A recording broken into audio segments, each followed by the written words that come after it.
Hey everyone, welcome back to the Golden Nuggets podcast. We are in part 2 with Mr. Michael Chua. Yes. Yes, Amir, take it away. Okay, so Michael, I think just now we ended the first part with your possible future plans, and also is that the film that you actually are planning to produce, or it has already been done since 2015. Oh, okay. Yeah. We'll talk about that in a while, but we want to understand a bit more about the challenges that you face as an actor, especially when you were starting out. Of course, your 5th gig you got Hentak Kaki and it blew up, but usually when you reach a pinnacle, you will have a bit of a downfall, right? Well, I was quite lucky that I went up quite fast because of Hentak Kaki, and at that time I thought it was beginner's luck, right? Everything seems late for me.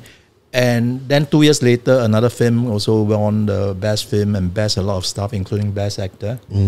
So that was when I thought, well, maybe I supposed to be telling stories, and my quest to tell stories took a higher level, higher gear, and I started making my own content periodically, not so often, because making films takes a lot of time and money as well. So, like I said, the film that I made in 2015 was The Next Plot, about a grieving old man struggling against religious stigma to be buried next to his late wife. That was only a 5-minute drama kind of stuff. So after that, I wanted to up the ante to do an action film, just because action films are very difficult to make. And I did a 23-minute action film called Bloodline Blues, about a young heir to an English noble family escaping from his obligations by reconciling with his lover in Singapore. Yeah, so the story is just an excuse to stitch up all the fight scenes. And the fight scenes were interesting. Unfortunately, I was not acting in it. I was busy with behind the camera. And the actors were all so motivated, because then I realized that it's just having a workout and getting paid. Basically, that is strenuous.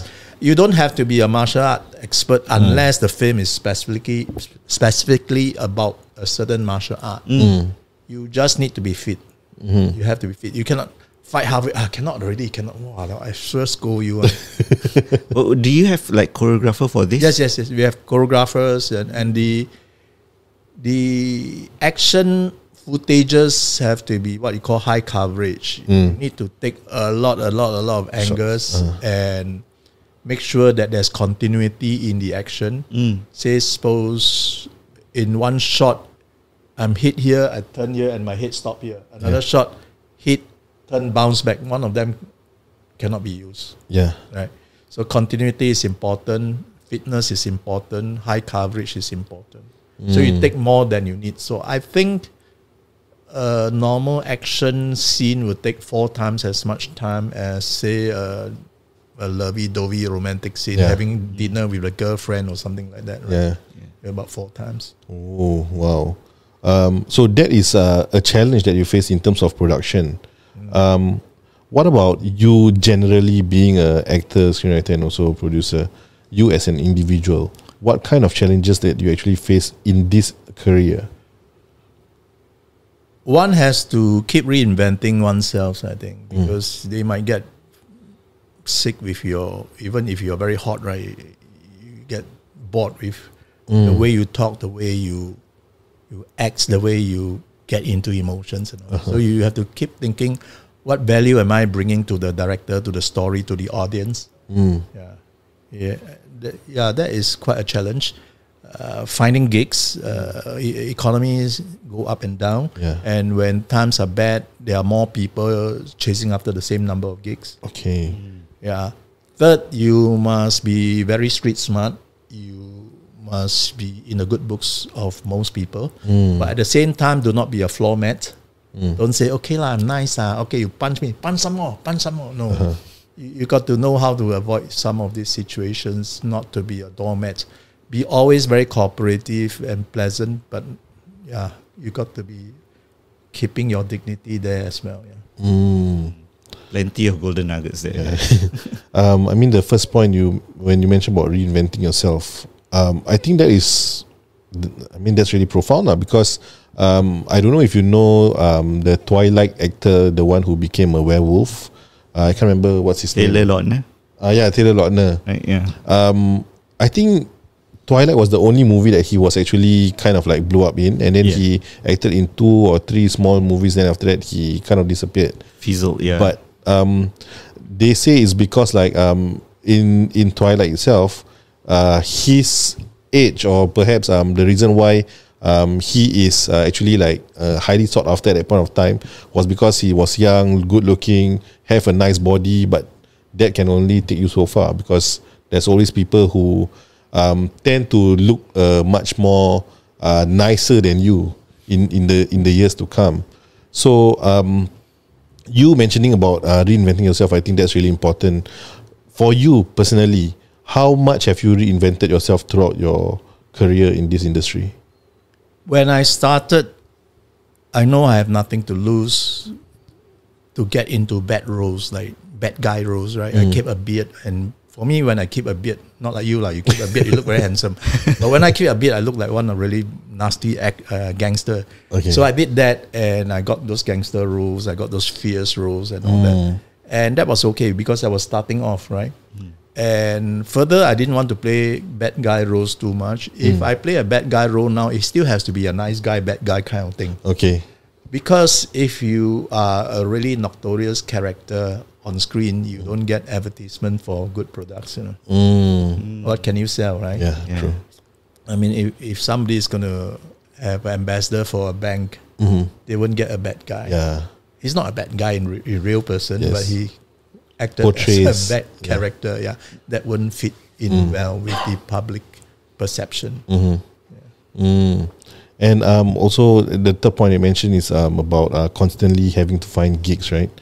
You having done over 400 gigs at this point of time in your career, was all these 400 within Singapore itself, or do you feel Singapore it's too limited that you have to go abroad to actually get more gigs?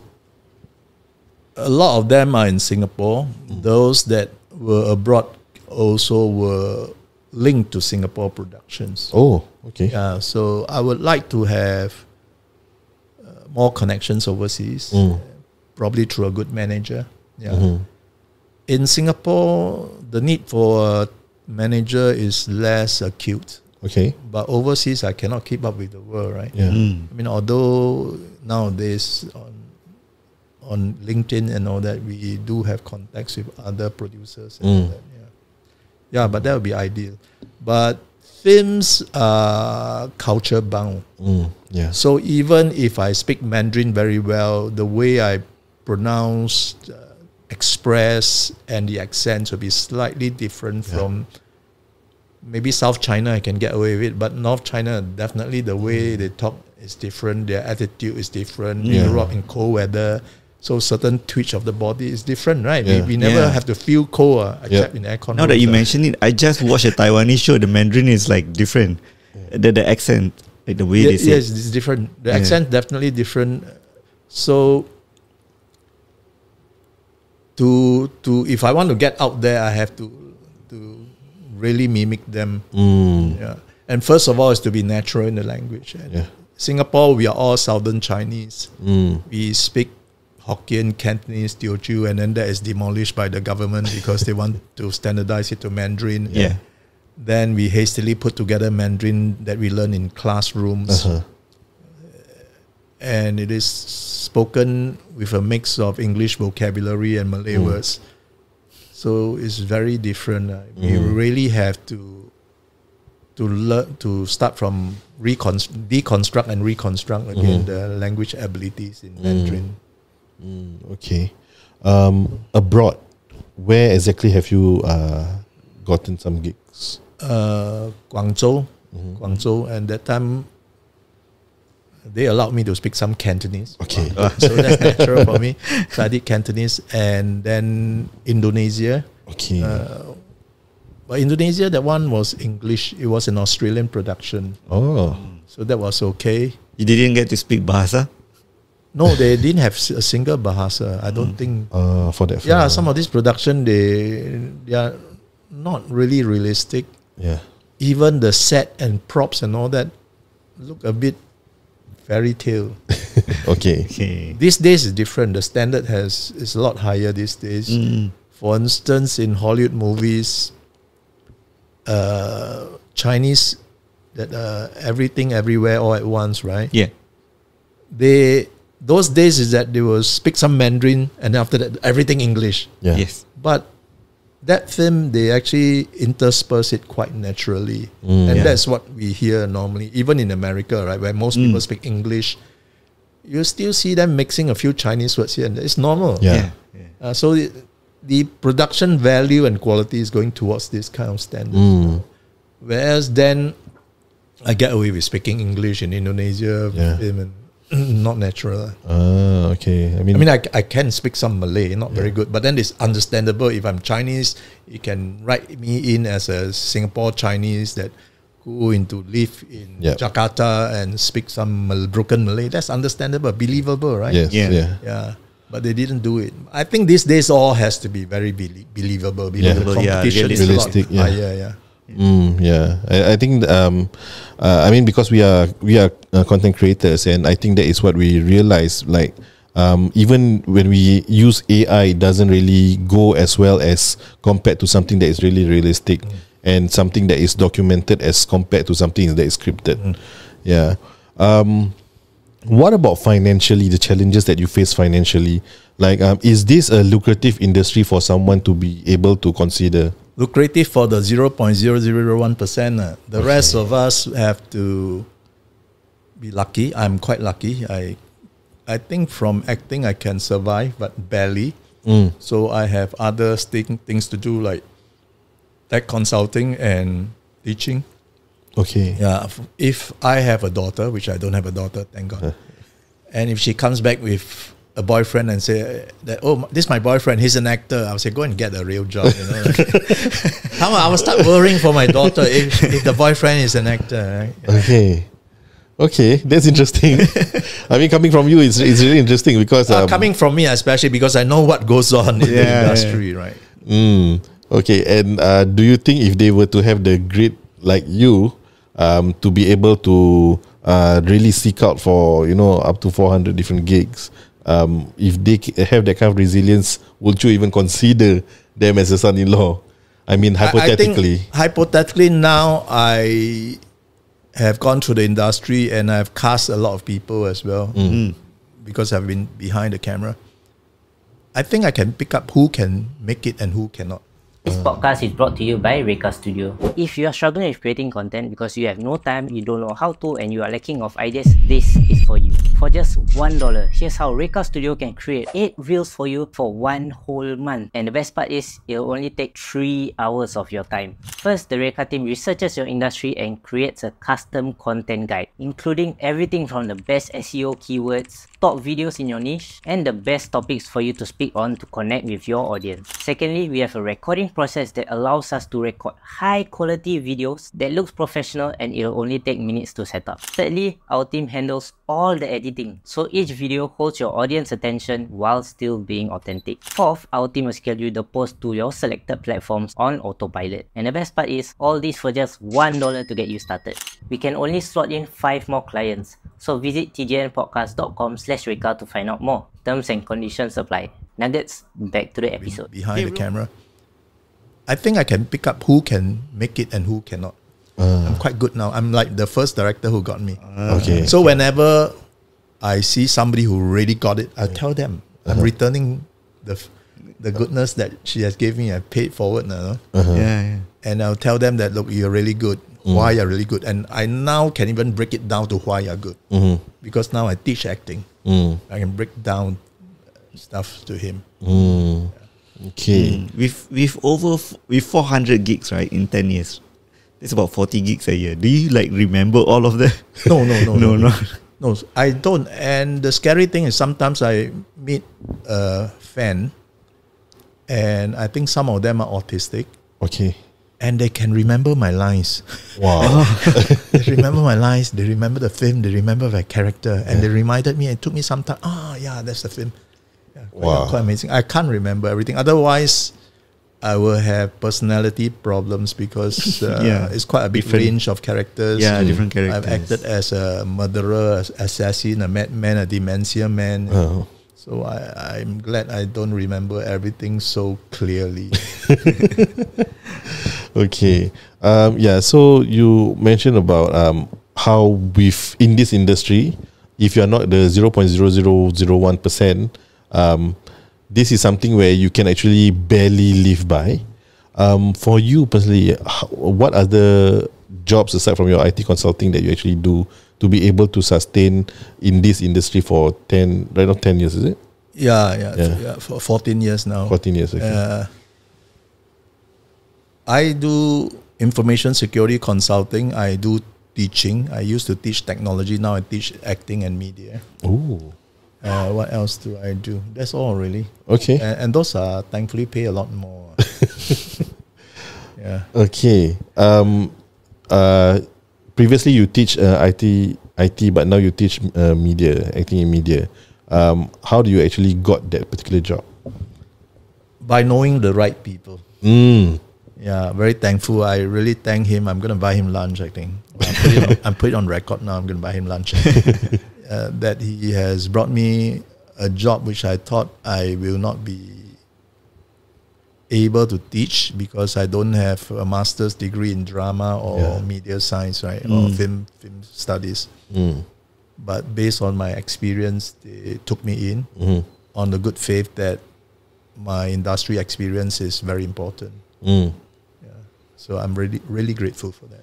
Not Mr. Willie, Mr. Willie is always promotes me when he is on his driving routes. And I'm thankful of that as well. He knows that. I think maybe we need to get him lunch. Or sometimes. Okay. So just out of curiosity, right now, which pays you most? Is it your IT consulting or IT lah? IT itself. Of course, IT.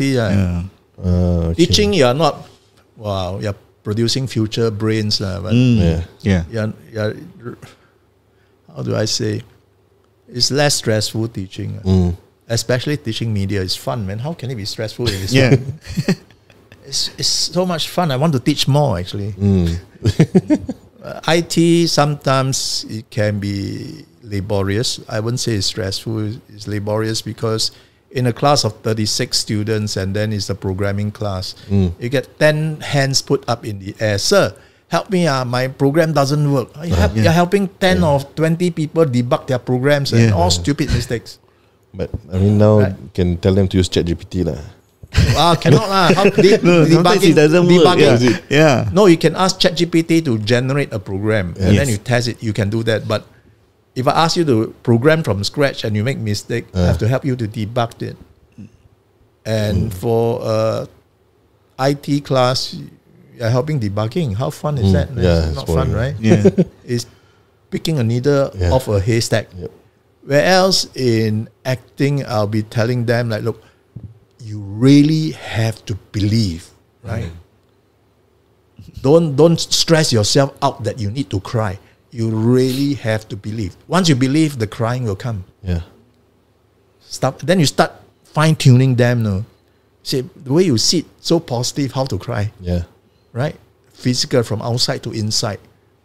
Then the insight is to believe. Did you read the script, right? You read the script. Do you feel anything, right? Maybe the script is not well written. Okay, can I change something that makes you deliver that part? So much fun. Really. It's like dissecting real life. Offline and put them back online again. If I am someone who you see a potential in me in terms of acting, and then now I tell you that Michael, I think I want to pursue this full time. I really think I can make it big. What would you advise me? I'll check whether you have a sane mind or not. Not everybody has a sane mind. Talk is cheap. A lot of people talk. I have met many, and now I no longer offer meeting them already. A lot say, can you meet my friend? She's very interested in this. Can you meet me? So I met them for 2 hours. I gave it all I have, all the advice. After that, 2 months later, I asked, so have you got any auditions or gig? No, I think I don't do. I wasted a lot of time. So now I keep asking them, are you sure? Are you sure? Are you sure? Most of them are not. Then there's one girl who actually has the talent, interest, and so on. And after 2 months, I asked her, she said, my boyfriend said cannot. I wanted to tell her, just dump your boyfriend. Yeah. Cannot tell that lah. She should boyfriend cannot. I mean, Haven't married, right? she should have. In hindsight, she should have, because after that she broke off with the boyfriend. Eventually, yeah. Okay. No, very quickly. Oh, very quickly. After 1 year, on Instagram, everything lovey-dovey. I thought, wow, you're shook, man. You're like, you know. Yeah. No, after 1 year, gone. Okay. And then by then she, now I'm joining the police force. The police force say cannot, this and that, cannot really. Then after that, a talent has been unrealized. So this is how I approach people. It's like those martial art movie, right? The Sifu will sit in a cave, right, and pretend not to see you. You go kneel there under the rain, under the snow. Then you say, okay, maybe you're serious. Yeah. Do you feel in Singapore there are a lot of wasted talents because the opportunity is not there? Yes and no. There's wasted talents a lot. Because if you go to Raffles Place or any major MRT station where there are a lot of people coming up in the morning from work, right, with their Starbucks coffee or whatever coffee. Yeah. Do you see happy faces? No. Right? So therefore, there's a lot of wasted talent. And if you ask anybody in a money-earning profession, you ask them, did you always wanted to be this profession, right? Yeah. They said, no, actually I wanted to be a poet, writer, singer if I have my way, but got to pay the rent and bills, right? Yeah. So I became this. So yeah, wasted talent a lot. A lot of wasted talent. Opportunities is a small country, small market, but we can create opportunities. Now, with the internet and digital videography, LED lights, you can do a lot of things by yourself, right? So you can create opportunities. Things that were no demand became a demand. Right now, even the Zi Cha store can get influencers to do a video, right? Affordable, no? So maybe they say, okay, next week we have new dish. Can you do another one? Can. Cheap. So you can have more videos coming out. And then if you are a more atas brand, you go for more atas influencers. Okay, that one is like a production company, except they are personality centered. So you pay a higher price, right? Then if you are DBS or some Rolls Royce of the world, you pay a different price, right? So there are actually more opportunities now. Some industries, free-to-air TV is being challenged by all this new media, and they have to find their way out. But other than that, I think there's a lot of new stuff that anybody, I think in Singapore, everybody has a handphone, right? You can start shooting really. Yeah. If you're clever to pick the right people, write the right scripts, clever use of lights. Lavalier mics are so cheap, below $40. Yeah. Passable quality, and Audacity, sound edit, all those video edits are all free. I think you can create a lot of opportunities. A lot. Nowadays, And I haven't finished. Actually, the technology, since I'm a technologist, right? AI video generation, right? Will create a new demand. Right? Previously, it's quite expensive to get an actor to illustrate the use of, say, a microwave oven.